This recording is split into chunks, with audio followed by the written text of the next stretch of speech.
If you'll stand for the pledge. I pledge allegiance to the flag of the United States of America, and to the republic for which it stands, one nation, under God, indivisible, with liberty and justice for all. Please remain standing for a moment of silence.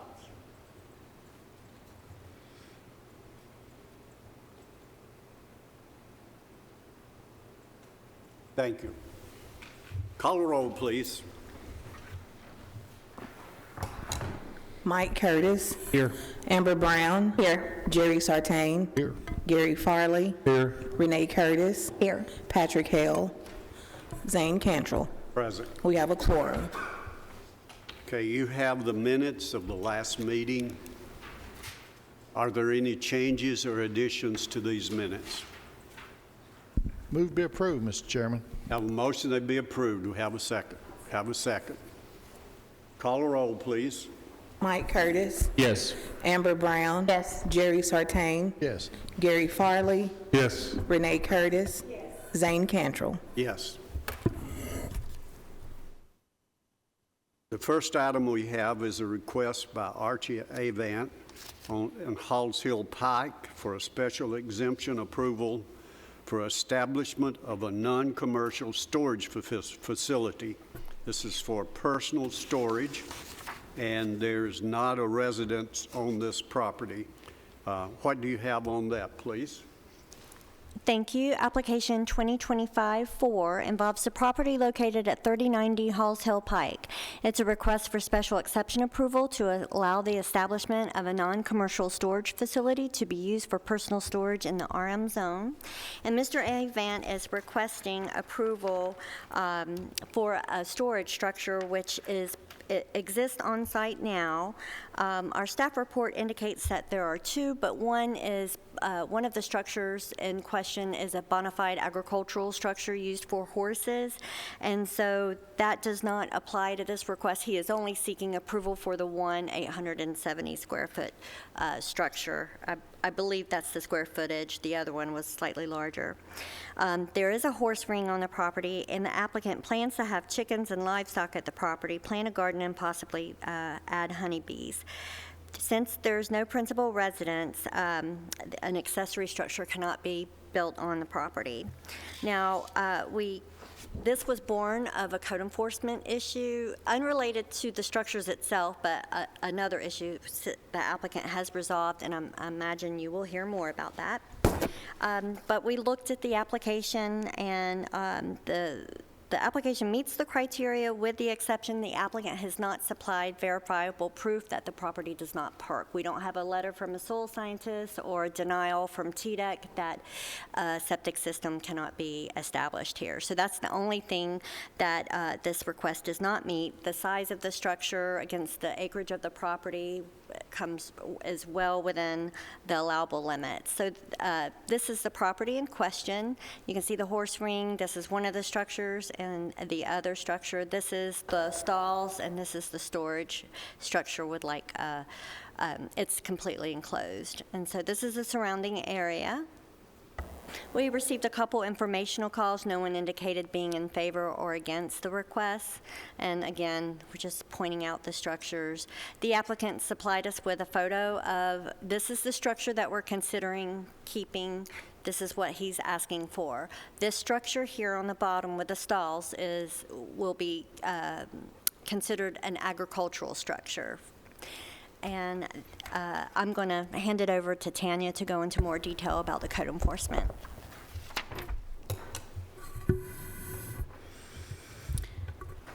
So we received a complaint in December regarding this property. The complaint consisted of an occupied RV, and also the building was being used for residential storage. As you know, an RV is not permitted to be occupied upon a piece of property in Rutherford County, except under a couple of special circumstances. It is my understanding that the property owner was leasing this property to the occupant of the RV, and he was unaware that she was occupying an RV on the property. She was supposed to be using it to board dogs. So he did evict her from the property, and the RV was removed. So that portion of the violation has been corrected. However, it is my understanding that she did the accessory structure, and he might be able to enlighten you a little bit better on this. And he was under the impression that she got all the permits and permission that she was required to do to put this structure up. It turns out that that was not done. So the only violation that remained on the property was an accessory structure for personal storage upon a piece of property that did not have a primary residence. So his two options were to either remove it and sell it, or come to BZA to get approval for it. So that's why we're here. Mr. Chairman, on the paperwork that we've got here on page 3, it fails to meet all, most of the time in this, it talks about if it's got some that it's met or whatever, it says most. But this here says it fails to meet all the general requirements. I think right now, the property is not certified yet that they could build a resident on it. So is that the biggest reason that you have? I apologize, that doesn't say those meet all. It's not the general requirements that we're concerned with. It meets the general requirements, in my apologies. But the specific standards, it does not meet the standard that the applicant has supplied verifiable proof. That the site doesn't perk, I apologize. Yeah. So is that's the only thing that? That is the only thing. The number of structures he's requesting meets it, the acreage and the size limitations, and it's his intention to use it for personal use and not associated with the business. The applicant wants to bring back that one piece of information. That's correct. That would fix things. Yes, sir. Any other questions before we move? It's more a point of clarity for me. So the codes was called out, and they were operating like a kennel business, and that's since been shut down. But what she built was the building that we are considering right now. Correct. Okay, but the other ag building, that's not what we're, oh, perfect, thank you. Any other questions for our staff? Okay. Do we have anyone here representing this request? If you'll come around to the podium. Brad Stevens Here. If you give us your name and information you'd like to share. Brad Stevens here to represent Mr. Archie Avant. I'm with the McCarter East Law Firm. Mr. Avant has worked with our firm here in the past regarding the tenant who was on the property. She had filed some frivolous litigation. The General Sessions judge found it to be frivolous litigation, actually sanctioned her for it. These structures that were put up, it was put up by a previous tenant that predated the one who was there having the dog business. I believe my client said his name was Mr. Hernandez. He was there about 3 years ago. He installed these buildings. I guess they had a conversation. My client was not aware of some of the requirements when it comes to gaining approval to put these buildings up. Nevertheless, this tenant installed them and then sold them to my client whenever he moved off the property. My client works at the Nissan plant in Smyrna, plans to retire actually here soon. He plans to use these buildings or use the property in his retirement to light agricultural use. Said chickens, maybe some honeybees. He plans to use the storage building to put in lawnmowers. He said maybe a tractor if he needs one, but that's really kind of the extent of it. So it fits with the general area of that area of Halls Hill Pike in terms of being mostly kind of light agricultural, not using any kind of business out of that, just kind of strictly personal use. In terms of a perk test, I spoke with him about that. There was one that was conducted a few years ago. He doesn't have the paperwork right now, and so we've spoken about having another test done, so that way that would answer any concerns that you all may have. So he is available and can answer any questions that I may not have answered, may not have supplied the right information.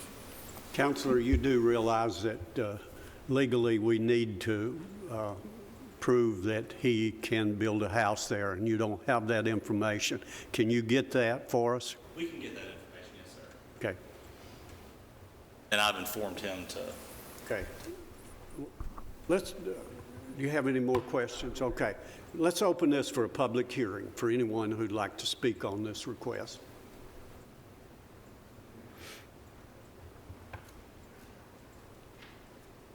Close the public hearing.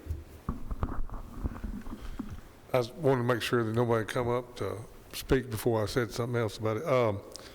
I mean, if you just made the comment, we need to know if this thing can be occupied, if it perks or whatever.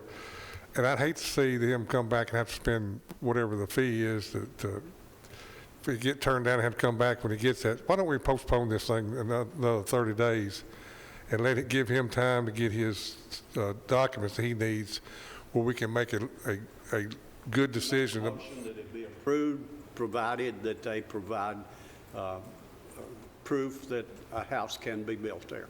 So you're saying approve it, providing they bring that information? So just to clarify, my understanding of the requirements is that a soil test or inspection needs to be done to show that the site does not perk, right? Because if it doesn't perk, he's permitted to have this structure on the property subject to this approval. He did that a couple years ago. He doesn't have the paperwork. So if he's able to get a soil scientist out there to provide and generate documentation to provide to the planning department that shows that it cannot perk, it could come back here, and that information then would be before this body, and he would then therefore meet all the requirements, and you could, subject to your discretion, approve it. I'd like to postpone this 30 days and give them a chance to get the documents that they need to bring back to this. So I'll make a motion. Our attorney is saying if it doesn't perk, then it'll come back to us. Well, I think what Mr. Farley is suggesting is deferring the entire application until the next meeting.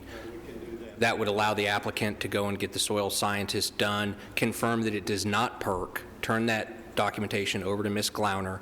Assuming that it doesn't, this will be on the next month's agenda. And if he needs more time than that, I'm sure the board would be okay with that, because I don't know what the soil scientist's schedule is. But assuming that he can get that information, it'd be brought back before this body, and he would therefore then meet all the requirements for that particular building, and it could be approved. That's what I want to do. Okay, do you make that motion? I'll second that. So moved. Got a second to it? Okay, we've got a motion and a second. Any further discussion? Call a roll, please. Mike Curtis, Yes. Amber Brown, Yes. Jerry Sartain, Yes. Gary Farley, Yes. Renee Curtis. Yes. Zane Cantrell. Yes.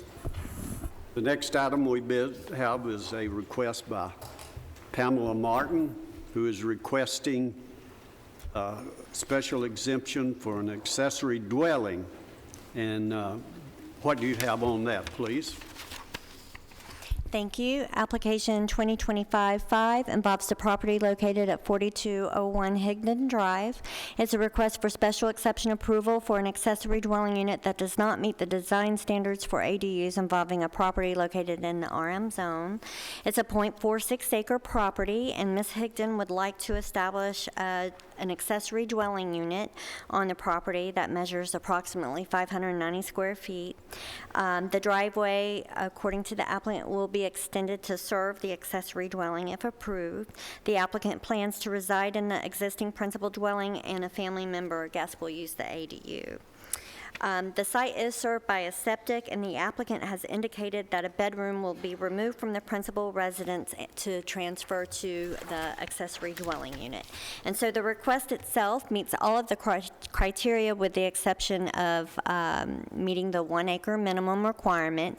Those that don't meet 1 acre minimum size will have to apply for a special exception, and so that's why Ms. Higdon is here.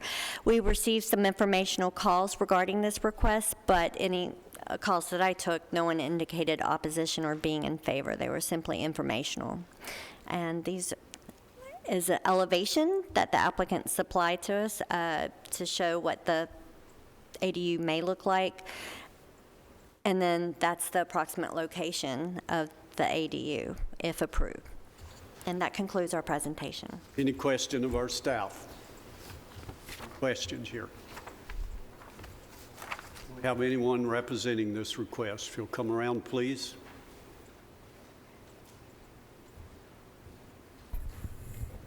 You'll just give us your name and any additional information you have. Pamela Martin. You don't have anything? There's no question. Well, we'll see if anybody have any questions. Gary, you always have a question. Thank you, sir. Can you, just for the record, explain what you're going to be using this ADU for?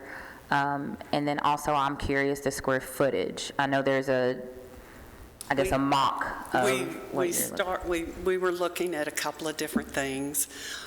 It'll be for a family member, and we started with that size, and that was just something I chose, but we've pretty much gone down to possibly a 400 square foot instead, just because of financial, the cost of it. But if you can see, it sits between the back of my property. There are 3 Leland cypress trees that are huge, so it blocks everything behind it. And then right there in front where that arrow is at is a very large magnolia tree. So all of those trees stay green year-round. So nobody will actually see that unless the person next to me comes all the way out of his fenced area into the backyard, which he doesn't. And then where the arrow's coming from, if you continued on, that's a retention pond. So it's basically a clear spot. So anybody from the road, when they drive, they could see it. But it's not. I do have one now. I just thought of something. Oh, no. When you said someone would be living in it, I got a question. Is it going to be a stick built, or is it going to be already put together, brought in? Oh, no, sir. It's going to be on a concrete pad. But is it going to be stick built on site? Or Yes, sir. Yes, sir. Oh, okay. Yes, sir. Jerry, In the county, Laughing at you. you have septic tank lines, and Yes, you sir. also have an Yes, sir. alternate site that you can't build on because you have another place you're supposed to have septic tank lines. So did you check? If you guys got the information I gave when the application, it shows I have the sheet of the septic tank lines, and I apologize, I forget and I'm nervous, but we are definitely within the constraints of being a certain number of feet from the property lines and also a certain number of feet from the field lines. Does that answer your question?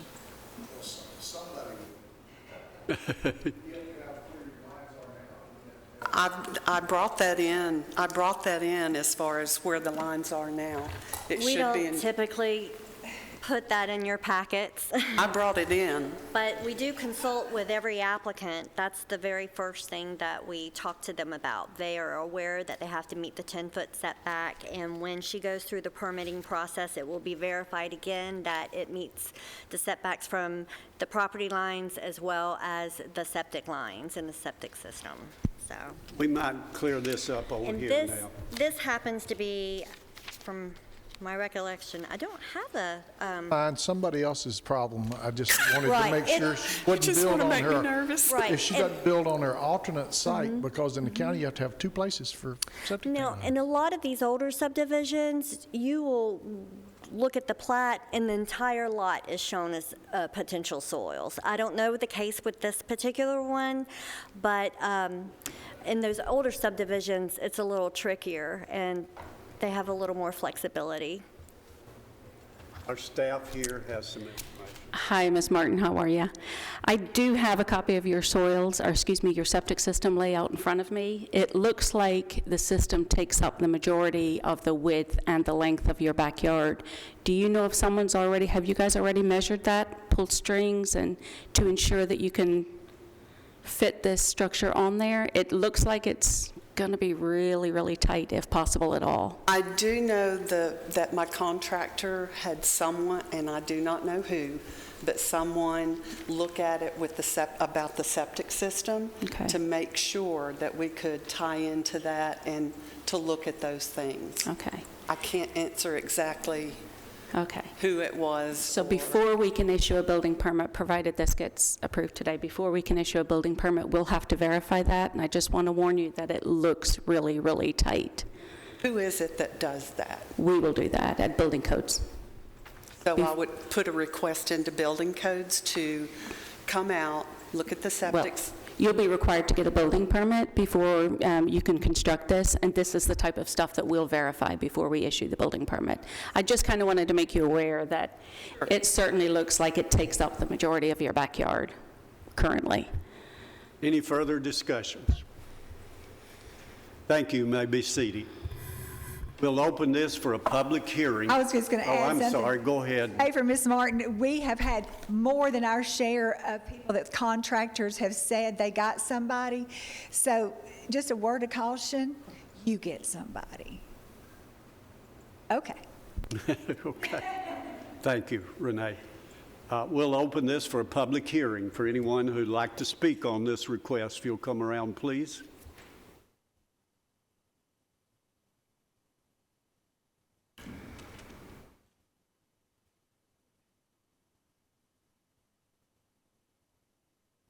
My name is Juanita Jones. I live on Higdon Drive, and I'm just curious, are you going to turn this into like an Airbnb? Because that would change the whole neighborhood.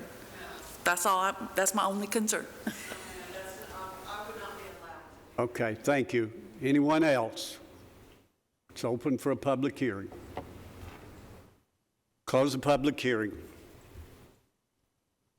May it be approved, Mr. Chairman. Have a motion to be approved. Do we have a second? Second. Have a second.